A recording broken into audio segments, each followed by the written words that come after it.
Sebagaimana yang saya hormati Bapak Ibu sekalian, mari kita buka dulu pertemuan pada sore ini dengan berdoa bersama. Bismillahirrahmanirrahim.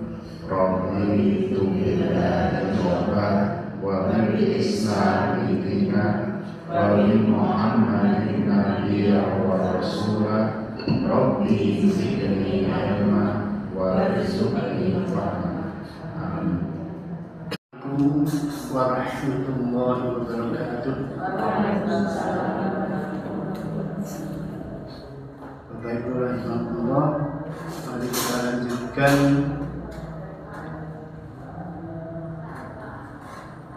tadarus kita. Kemarin sampai ayat 4 ya. Kita lanjutkan ayat 5 dan seterusnya.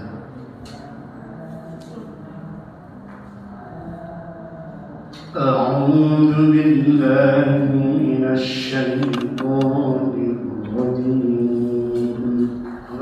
أعوذ بالله من الشيطان الرجيم. بسم الله الرحمن الرحيم. بسم الله الرحمن الرحيم. أولئك على هدى من ربهم وأولئك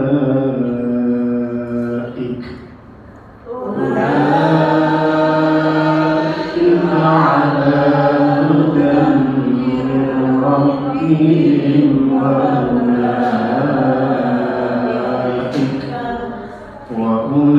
وأولئك هم المفلحون.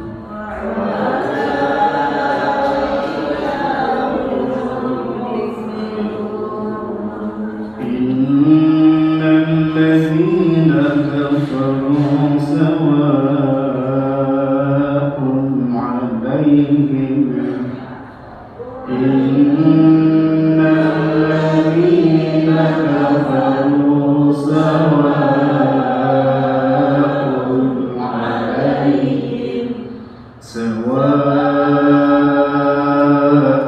عليهم أأنذرتهم أم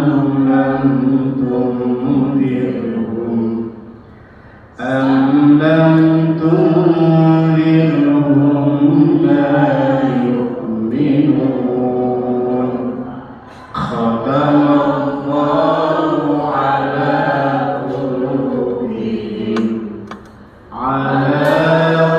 قلوبهم وعلى سمعهم وعلى أبصارهم غشاوة ولهم عذاب أليم. ومن الناس من يقول آمنا بالله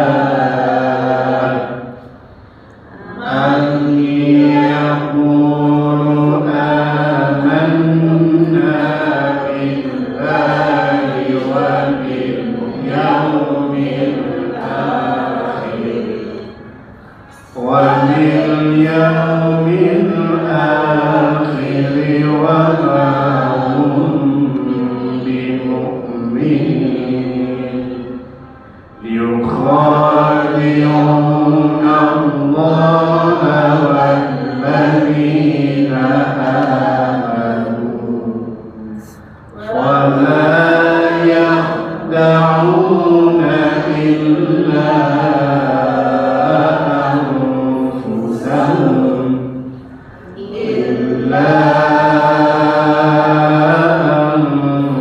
أنفسهم وما يشعرون. من السماء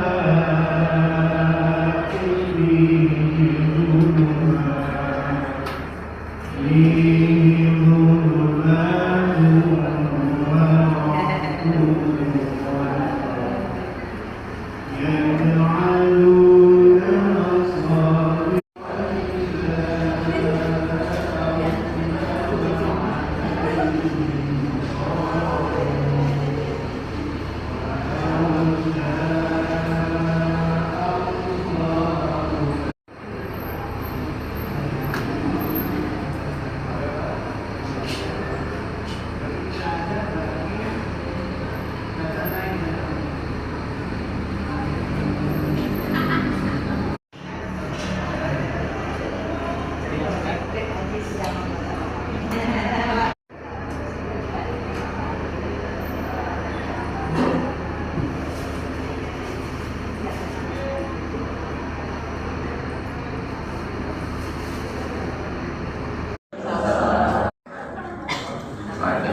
baru pulang umroh ya. Kemarin cerita-cerita rasanya kita baru pulang haji kemarin bulan Juli, kok saja wis kepingin dari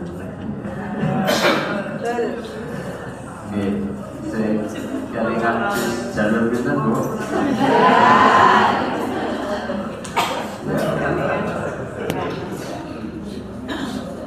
Baik Bapak Ibu. Nah, memang kalau mau sudah merencanakan ya bareng-bareng begitu, mulai sekarang itu sudah ya bisa nabung, tapi merencanakan. Nah, salah satu rencana itu ya nabung gitu. Ya.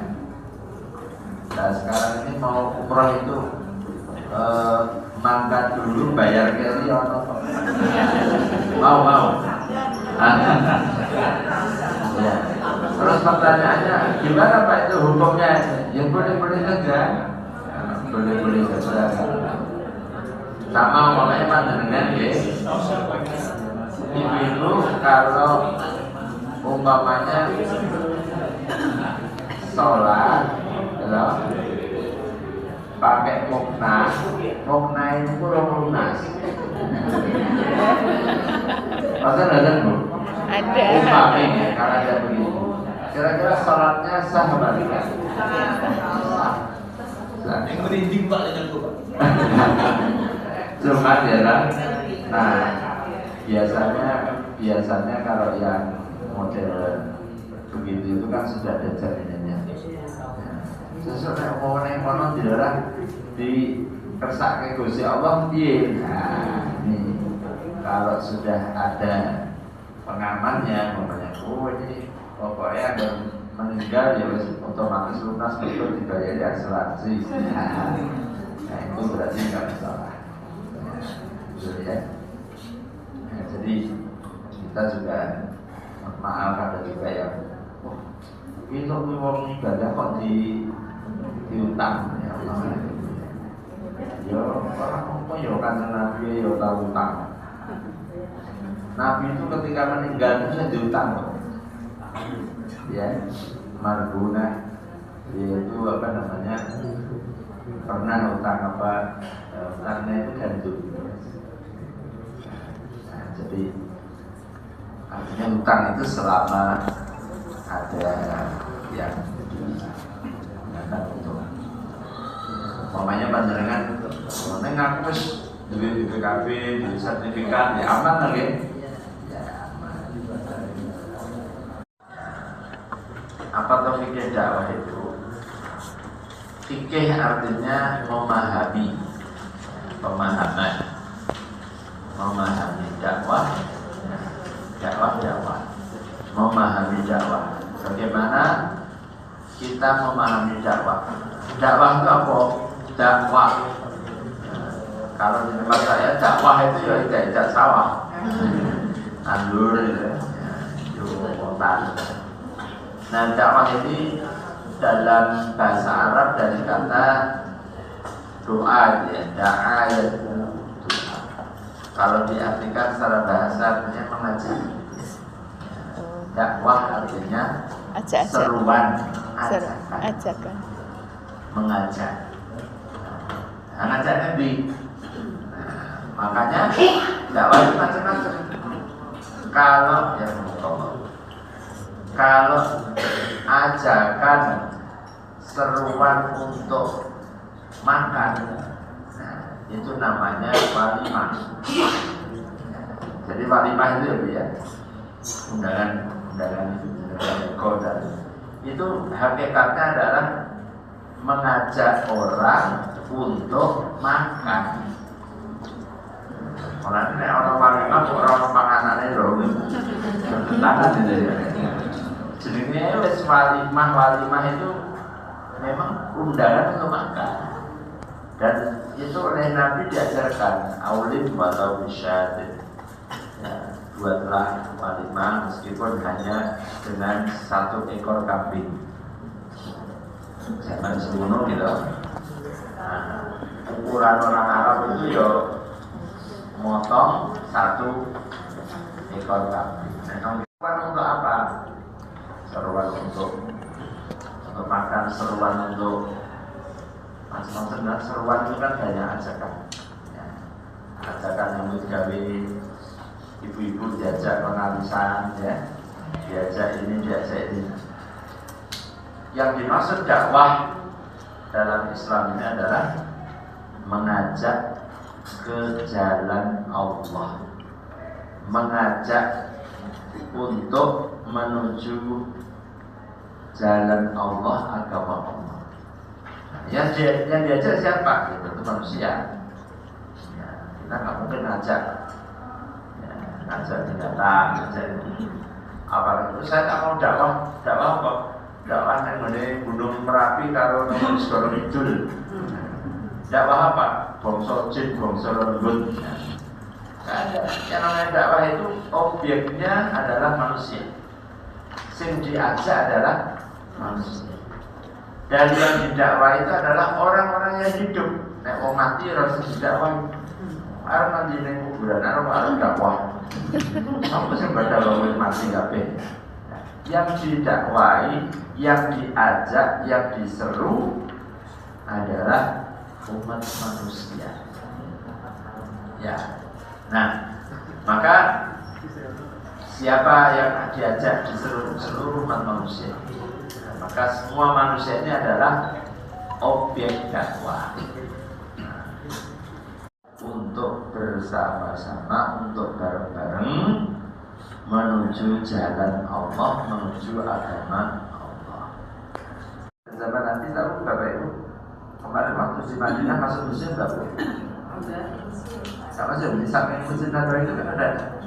Bukan kan itu? Oh keliling aja, tapi tidak masuk ya. Oh pas tutup. Alhamdulillah ya. Ada alasan untuk balik Rono Meneng ya. Jadi nek donga iki karo Gusti Allah karo rodok menyang. Gusti kula iki teng Madinah dari mlebet museum. Oh ya wes sama neh. Kira-kira alasannya Gusti Allah ngekek rezeki ki ono gitu ya. Nah, Bapak Ibu kalau lihat di museum Nabi ya di sana, itu di situ ada replika, ada dibuat replika bagaimana kondisi Masjid Nabawi saat Nabi masih hidup. Masya Allah, maksud dibandingkan harus saya hanya dibatasi oleh tembok yang temboknya itu dibuat dari tanah liat. Tanah liat disusun-susun supaya tidak ada binatang yang masuk ke sini. Terus kemudian interesting depan itu supaya tidak panas kalau siang, dikasih pelepah-pelepah kurma. Jadi pohon-pohon kurmanya diketok terus gitu.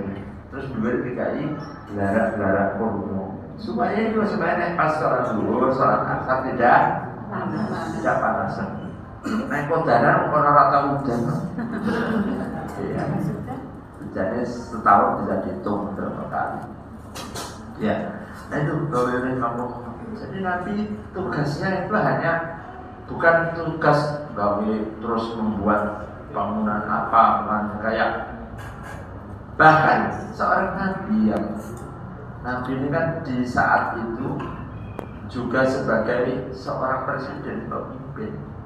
Ya, bagaimana rumahnya Nabi? Panjenengan tahu di mana rumahnya Nabi? Ya makamnya yang Raudhah itu. Ya. Rumah yang sekarang menjadi makamnya itulah rumahnya Nabi. Jangan susah enggak. Kalau ditarik ke belakang sepanjang Raudhah kemudian ada sufah itu ya, ada tembok yang roda dua sini, ada pagarnya kecil itu namanya sufah. Dulu itu tempatnya sahabat-sahabat yang orang di rumah melu, ibaratnya kayak mondok manggon di masjid, manggon di rumah. Sudah pokoknya makannya di situ. Nanti kalau ada orang sedekah, orang ngasih makannya dari situ. Setiap hari mereka ikut ngaji dengan kasih Nabi di masjid. Jadi rumahnya Nabi betapa sederhana, di samping nemplek yang masjid. di sebelah kiri ya, di sebelah kiri masjid ada beberapa kamarnya. Makam yang sekarang dipakai makamnya Rasulullah itu adalah kamarnya Siti Aisyah radhiyallahu anha. Rumahnya kecil. Nah tugas utamanya apa? Tugas utamanya adalah mengajak dakwah, mengajak manusia, menyeru manusia ini untuk menjadi hamba-hamba Allah, menyembah Allah, dan untuk jangan sampai mereka mengikuti menyembah syaitan. Walaqad ba'atsna fi kulli ummatin rasulan an i'budullaha wajtanibut taghut. Sungguh aku telah mengutus setiap umat itu rasul yang mengajak agar manusia menyembah kepada Allah dan menjauhi syaitan. Nah itu tugasnya. Nah maka dakwah itu sesungguhnya adalah misi, tugas yang dulu pernah dilaksanakan Nabi. Rasul sudah tidak ada, Nabi sudah tidak ada lagi yang diturunkan lagi. Pun Nabi Muhammad itu Nabi terakhir, limited edition. Dakwah ini meskipun tidak setiap per orang, tetapi harus ada di antara umat Islam ini yang menjalankan, melaksanakan misi dakwah. Maka dalam Al-Quran Allah berfirman, wal takum minkum ummatun, dan hendaklah di antara kalian ini ada segolongan umat. Apa? Umat. Umat. Umatun itu saya jadi nama partai, ono nama organisasi, ono macam-macam, nama catering, gitu. Nama sekolah, macam-macam. Tapi yang dimaksud ummah adalah segolongan. Walaupun juga ada ummah itu, walaupun satu orang juga bisa disebut ummah. Nabi Ibrahim itu walaupun sendirian disebut dengan ummah yang selalu mengajak, menyeru manusia. Ummatun yad'una ilal khairi, yang mereka mengajak, menyeru manusia kepada kebaikan. Wa ya'muruna bil ma'ruf wa yanhauna 'anil munkar. Jadi misinya adalah untuk melaksanakan amar ma'ruf nahi munkar, mengajak kepada yang baik, mencegah kepada yang munkar. Inilah misi atau kewajiban dakwah yang diajar atau yang diturunkan dari Nabi SAW, kemudian dilanjutkan oleh pelanjut-pelanjutnya, para sahabat. Ya, setelah Rasulullah wafat, begitu Nabi wafat, sing diributke ora kok warisane pada Nabi, ora warisan. Kalau sekarang mau mati urung di makam wis diribut bagian piro. Nabi itu sampai dalam riwayat ada yang mengatakan 2 hari, ada yang mengatakan 3 hari belum dimakamkan, belum kuburkan, karena belum ada kesepakatan siapa yang melanjutkan dakwahnya Nabi, siapa pemimpin yang akan melanjutkan kepemimpinan setelah Nabi wafat. Sampai setelah para sahabat itu berkumpul, bermusyawarah, yaitu di tempat namanya Saqifah Bani Sa'idah. Kalau di Madinah itu di dekat sebelah barat utara ya, pojok situ depannya hotel Overpeak itu ya. Dan sekarang nampaknya mau diratakan, mau dikodoh. Ya nggak tahu mau dipakai apa ya. Tapi itu di situ dulu tempat atau disebut dengan Saqifah Bani Sa'idah, tempat di mana para sahabat berkumpul, kemudian mereka memilih, menyepakati siapa pemimpin umat Islam setelah Rasulullah meninggal. Akhirnya disepakatilah Abu Bakar As-Siddiq radhiyallahu anhu. Ya, sahabat yang dari Muhajirin ya, dari Mekah dan orang yang sangat dekat kepada Nabi, dan bahkan beliau juga adalah mertuanya Rasulullah SAW. Nah, Abu Bakar dengan Rasulullah itu umurnya kira-kira beda sedikit, beda setahun atau 2 tahun, lebih tua Abu Bakar. Ya. Nah, Abu Bakar diangkatlah menjadi pemimpin, maka beliau disebut dengan khalifah. Mendapatkan panggilan Khalifatu Rasulillah. Khalifah itu artinya pengganti. Ya. Khalifah itu artinya apa? Pengganti. Makanya kalau orang Madura ditanya, siapa gubernur Jawa Timur? Khalifah. Salah, bukan. Gubernurnya Ebnur. Khalifah penggantinya. Karena kalau orang Madura itu Ebnur, satu-satunya gubernur orang Madura. Wafat cuma 2 tahun setengah. Dipilihlah Amirul Mukminin Umar bin Khattab radhiyallahu anhu. Ya. Ini Umar dipilih menjadi khalifah karena Abu Bakar sudah wasiat. Besok aku naik mati, besok penerusku Umar. Kok ada demokrasi orang mau demokrasi zaman semono. Demokrasinya barangannya gitu. Barangannya malah demokrasi malah global mabul kabeh ya. Duit murah marin nang ayuhan nas ya, wahai manusia. Ini kau tawalla itu alaikum, sesungguhnya kalian telah memilih aku. Walastu bi khairikum, aku bukanlah orang yang terbaik di antara kalian. Kalau kamu melihat aku salah, maka luruskan. Kalau kamu melihat aku benar, maka engkau wajib mengikuti taati aku.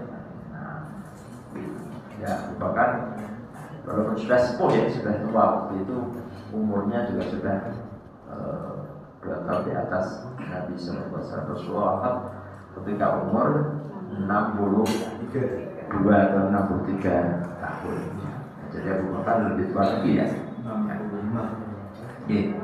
Nah, Bapak Ibu kembali kepada dakwah, dan kemudian dakwah itu dilanjutkan seterusnya oleh Khulafaur Rasyidin yang 4 itu ya, Abu Bakar, Umar, Utsman, Ali. Kemudian setelah itu dilanjutkan dengan selanjutnya, generasi selanjutnya ada dinasti Muawiyah. Ya, keturunan-keturunannya Muawiyah. Setelah itu memang yang ada para pemimpinnya itu ya anaknya ya kayak Yusuf lah kira-kira ya. Nek bangsa itu oleh wong biyen ki ana ya ngono ya ana sing dipilih ya ana ini kan ya. Jadi panjenengan enggak usah saya boleh loh Ustaz ya kalau memang rakyat maunya begitu politik dinasti ya lah nek yo rakyatnya ora seneng kaya ngono ya berarti ya tergantung. Itu waktu itu Bapak Ibu rahimahumullah ada Khulafaur Rasyidin ini semuanya berdasarkan musyawarah. Ya ada wasiat, tetapi semua kemudian wasiat itu dimusyawarahkan dan semua sahabat kemudian menyepakati ya ditetapkan dan semuanya berbaiat atau semuanya menyatakan setia kepada pemimpin tersebut. Tapi belakangan kemudian muncullah setelah era Muawiyah itu kepemimpinan itu kemudian menjadi dinasti ya. Anaknya ini bapaknya mati, ibu anaknya dan seterusnya. Terus berganti-ganti pula sampai kemudian terakhir Islam itu sampai di Turki itu ya, tahun 1924 itu yang terakhir pemerintahan Islam ya. Nah itu juga sultan itu juga begitu juga. Ya, ini anaknya nanti anaknya. Nah sampailah Bapak Ibu rahimahumullah, dakwah itu andaikan ya Islam itu tidak mewajibkan dakwah. Kita ini orang ngerti Islam. Lah, atuh kok mau di Mekah, gitu? Saya ngerti nih ngomong Mekah, ngomong Jeddah, ngomong Madinah itu tau. Lah kita ini numpak pesawat aja kesel 10 jam kan, keju sikile gitu. Riwari ini dan sikile orang gitu. Naik pesawat aja yang sampai jarak kita dengan Jogja ini ke Mekah, itu jaraknya kurang lebih sekitar 9.000 km. 9.000 km. Nek panjenengan pengen nyoba numpak sepeda picitan rono ya oleh. Kaya sinten niku cacah niku ya ada yang picitan pirang bulan 6 bulan lagi. Nggih. Wah niku anu murah niku ora bayar ya. Ya monggo mawon nek arep dicoba ya. Arep umroh ngepi gitu ya. Sejauh itu jarak kita, tapi karena Allah Subhanahu wa ta'ala mewajibkan dakwah ini, sehingga agama ini walaupun turunnya di Makkah, turunnya di Jazirah Arab, akan tetapi akhirnya tersebar ke seluruh penjuru dunia. Bahkan dikatakan tidak ada di antara pojok atau tidak ada belahan dunia kecuali di situ ada ajaran Islam, ada yang mengucapkan la ilaha illallah. Nah, maka di dalam Islam siapa yang ikut melaksanakan tugasnya Nabi, tugasnya Rasul ini adalah orang-orang yang terpilih, seutama-utamanya hamba Allah. Hah? Ada nggak wali yang asli coba? Ada, Arjo.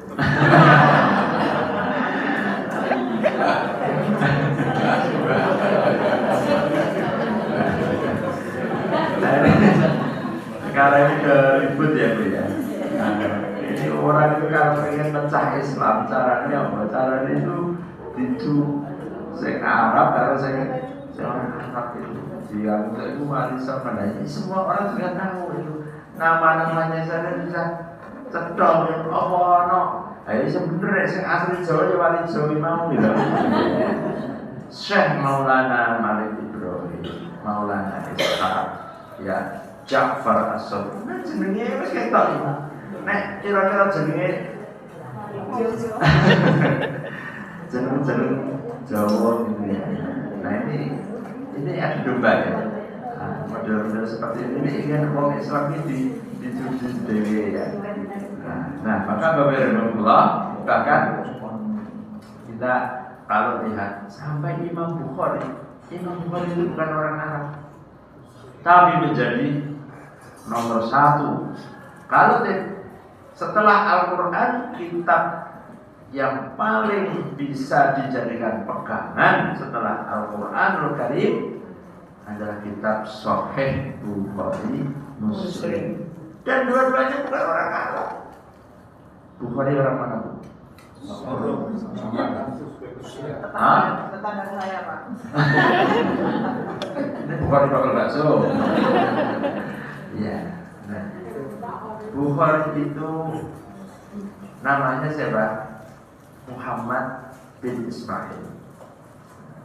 Disebut Bukhari itu karena dia lahir atau berasal dari satu negeri yang bernama Bukhara. Ya, saya pernah ke sana ya, beberapa bulan yang lalu.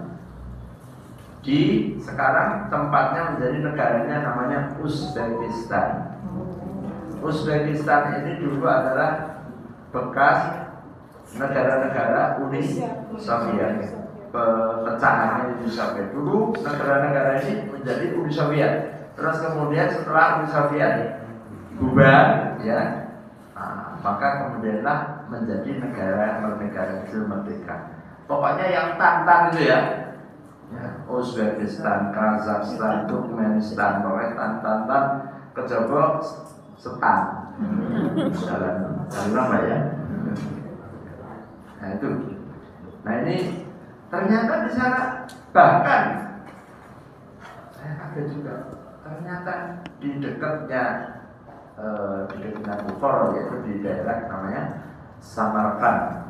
Ya, Samarkand itu kalau dulu panjenengan mungkin pernah mendengar ada namanya Asmarokondi. Ya, di Gresik itu ada salah satu di antara Sunan ya. Itu beliau disebut di dalam makamnya prasasnya tertulis As-Samarkandi karena dia berasal dari daerah Samarkand dari Uzbekistan. Ternyata di dekat sana itu juga ada salah satu makam sahabat Nabi Sallallahu Alaihi Wasallam namanya Qassam bin Abbas. Jadi saudaranya Abdullah bin Abbas. Dalam sirah Nabi disebutkan 3 orang yang memakamkan Rasulullah, yang masuk ke dalam liang kubur yang menguburkan Rasulullah. Salah satunya adalah Qassam bin Abbas. Ya, ini keluarga Ahlul Bait semua. Makamnya ternyata ada di sana. Berarti bahwa dahulu para sahabat-sahabat ini pun orang kemudian nguplek yang Madinah terus orang Madinah tidak. Mereka semuanya berdakwah kemana-mana, menyampaikan ajaran Islam kemana-mana. Nah, Alhamdulillah inilah karena berkat dakwah inilah kemudian agama Islam, cahaya Allah ini tersebar ke seluruh penjuru negeri. Nah, makanya walaupun di mana-mana sekarang mungkin kita emang Islam ada Ustaz di Korea Utara ada. Ya, Islam itu pasti akan ada di sana. Penjuru seluruh penjuru dunia. Nah, maka ya dengan dakwah ini, karena kewajiban dakwah ini, kemudian orang-orang tersebar kemana-mana ajaran agama. Mungkin melalui mereka awalnya dagang, jualan. Ada yang betul-betul niatnya memang untuk misinya adalah untuk dakwah dan seterusnya. Nah, Bapak Rahimahullah, maka dakwah ini di dalam Al-Quran betapa besar keutamaan orang yang menyampaikan dakwah ini, dan di dalam dakwah ini Allah Subhanahu wa Ta'ala telah menggariskan bahwa dakwah ini adalah seruan dengan cara yang baik, tidak boleh dengan cara-cara yang memaksa. Maka Allah berfirman, la ikraha fid-din, tidak ada paksaan dalam agama. Tak boleh orang itu ketika dia menyatakan Islam itu karena dari dalam hatinya, dari dalam hati. Nggak boleh ada paksa. Ya. Jangan kemudian dulu orang Islam karena terus di ngarepe DKI senjata belum Islam Quran Allah tak. Ya kira-kira mirip sekarang jilbab itu coba orang. Nek orang mulai. Ya. Besarnya gila yang mencak SMA kok dipaksa kayak ngono ya. Tapi untungnya ibu-ibu netizen ini langsung ribut gitu. Ya, nah ini Bapak Ibu. Tidak ada paksaan dalam la ikraha fid-din.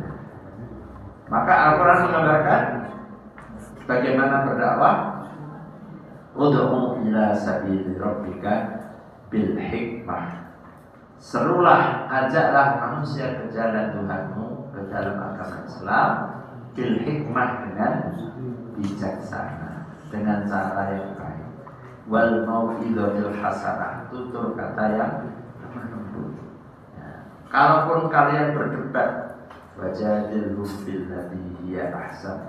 Kalau kalian berdebat, beradu argumentasi, maka debatlah dengan cara yang terbaik. Nah, maka tidak ada dalam Islam itu namanya memaksakan agama. Tidak boleh, karena ayatnya jelas, la ikraha fid-din. Tidak ada paksaan dalam. Pengen tahu bukti bahwa Islam itu tidak memaksakan. Bapak Rahimahullah, di Palestina ada gereja ya, di dekatnya Masjidil Aqsa itu ya, yang umurnya itu sudah ribuan tahun. Gereja itu ada bahkan sebelum Nabi Muhammad. Itu masih berdiri kokoh. Dan ketika Islam menguasai Baitul Maqdis, ketika kapan Islam itu menguasai, membebaskan Baitul Maqdis, Aqsa dan sekitarnya? Pada masa pemerintahannya Umar bin Khattab radhiyallahu anhu. Maka Umar bin Khattab radhiyallahu anhu ketika menerima kunci Baitul Maqdis, itu ada Masjidil Aqsa, di situ ada orang Yahudi, ada orang Kristen.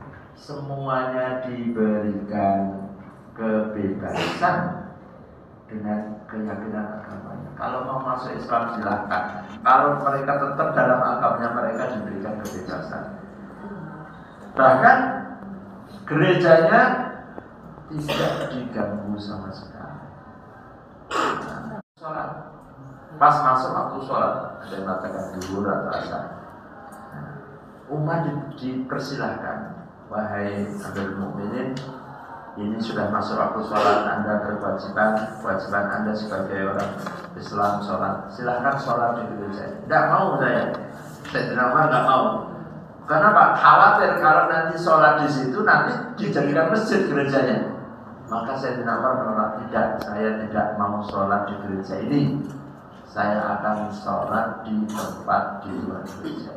Nanti kalau saya sholat di sini, nanti generasi pelanjut saya, wah ini dulu Umar pernah sholat di sini, oh berarti di masjid lain. Nah, itu ya. Nah, itu menunjukkan betapa Islam tidak pernah memaksakan.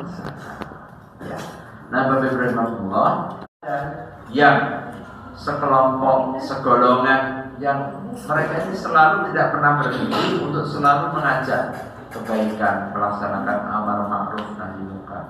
Kalau orang kemudian diem semuanya, nggak ada yang amar ma'ruf nahi munkar, tumbuhlah kehancuran.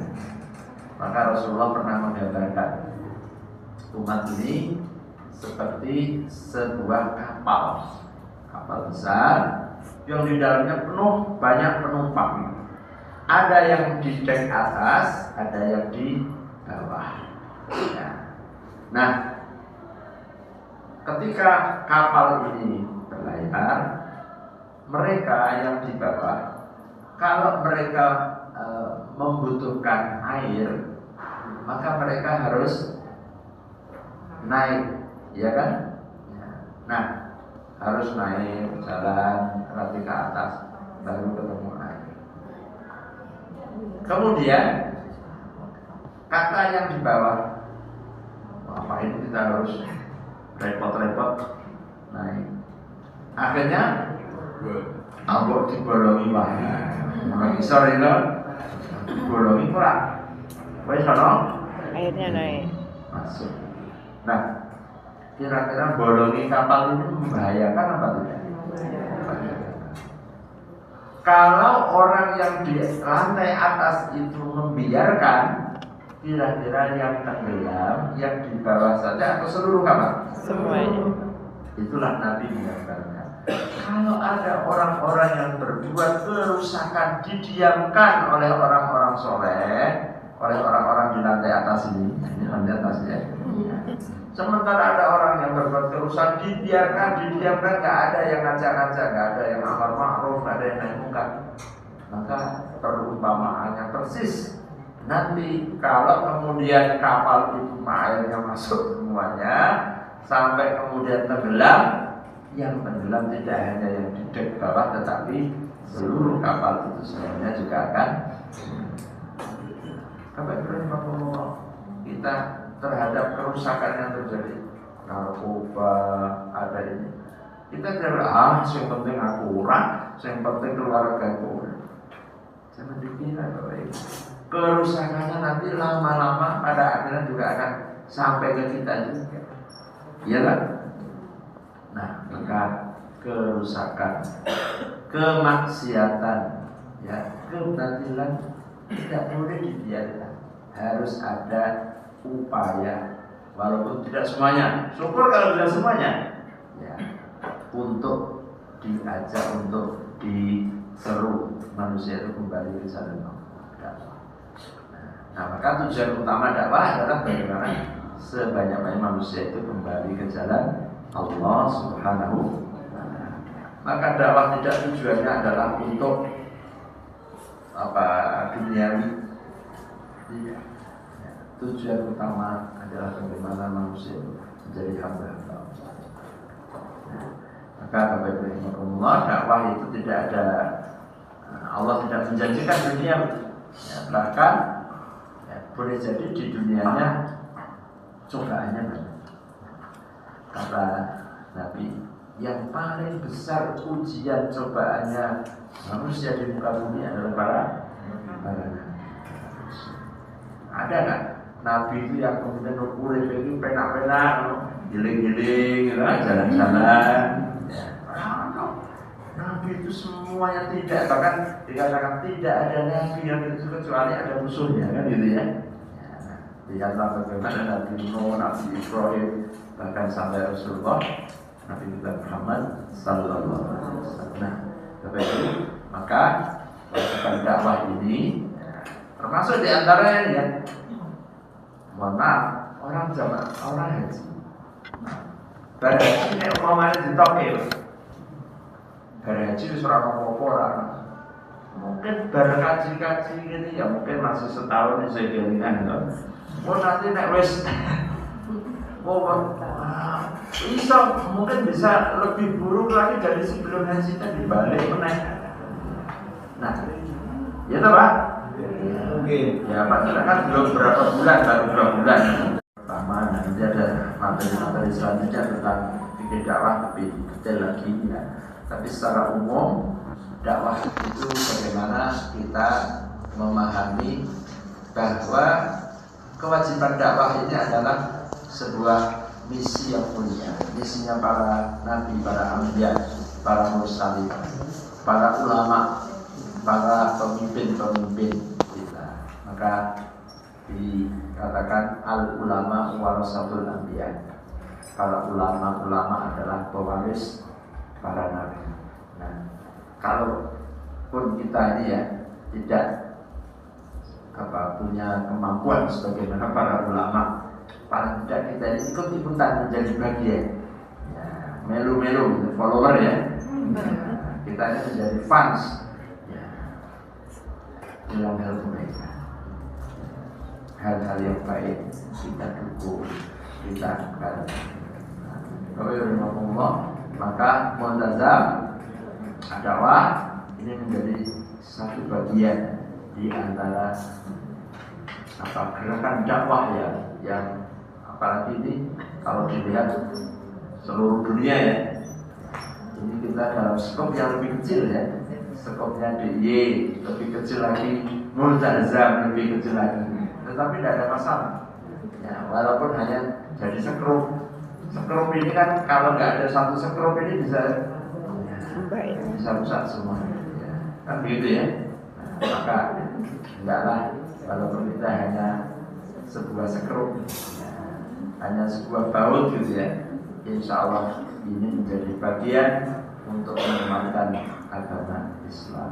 Dan kita semuanya kelak besok bisa berkumpul bersama-sama dengan Rasulullah SAW dan para orang-orang yang terbaik, para sahabat, para syuhada, para sholihin, insyaallah. Demikian Bapak Ibu, monggo kalau ada sesuatu yang jawab dipersilakan.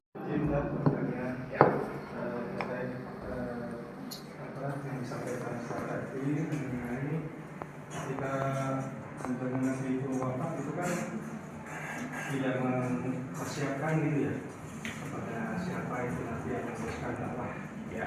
Sementara setelah itu Khalifah Abu Bakar itu mewasiatkan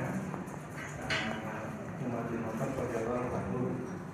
Itu kenapa bisa gitu? Maksudnya di jam pada waktu Rasul masih belum mewasiatkan gitu.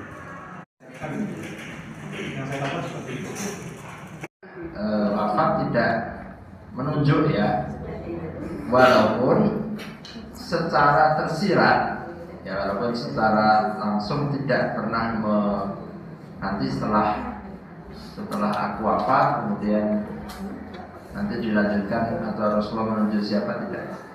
Tetapi para ulama melihat bahwa ketika Rasulullah SAW ketika di akhir hayat beliau sakit itu ya, ketika sakit beliau itu, beliau menunjuk menggantikan imam sholat adalah Abu Bakar As-Siddiq, itu dianggap sebagai sebuah isyarat. Ya. Di situ ada sahabat yang lain banyak. Ya. Tapi siapa yang diperintahkan Nabi, yang ditunjuk Nabi untuk menggantikan imam? Ya. Bahkan ketika Rasulullah sudah ketika sakit itu beliau sudah nggak bisa sholat dengan berdiri, dia sholat duduk. Waktu itu Abu Bakar ketika mengimami tahu Rasulullah datang dengan duduk itu, Abu Bakar seakan-akan tidak mau, tapi Nabi memberikan isyarat untuk kamu mengimami, gitu ya. Umar, nah tentu wasiat beliau itu tidak kemudian semata-mata, wasiatnya disampaikan kepada para sahabat, dan para sahabat kemudian semuanya menerima, tidak ada yang menolak. Dan memang kepemimpinan Umar bin Khattab radhiyallahu anhu diakui oleh seluruh sahabat, maka itu menjadi ijma, ya menjadi ijma. Ya. Nah maka meskipun ada wasiat, akan tetapi tidak semata-mata karena wasiat itu setelah itu dimusyawarahkan atau diijma. Ya, yang kaitannya masalah politik yang telah menyampaikan materi dakwah pada pertemuan kali ini, mudah-mudahan yang disampaikan menambah ilmu kita. Yang perlu digarisbawahi bahwasanya tugas kita belum selesai. Alhamdulillah kita telah melaksanakan rukun Islam yang kelima, haji, tapi tugas kita belum selesai. Masih banyak tugas kita yang harus kita jalankan dalam kehidupan sehari-hari, dalam berdakwah, paling tidak minimal keluarga kita yang harus kita ajak. Mungkin itu garis catatan besar yang kita dapatkan pada materi ini, dan mudah-mudahan kita bisa melanjutkan menjaga tugas kita. Mari kita tutup pertemuan pada sore ini dengan doa untuk majelis bersama-sama. Subhanallahumma wa bihamdika asyhadu an la ilaha illa anta. Dari saya banyak salah khilaf, mohon maaf. Kita akhiri bersama dengan membaca kabar alhamdulillahirabbil alamin. Assalamualaikum warahmatullahi wabarakatuh.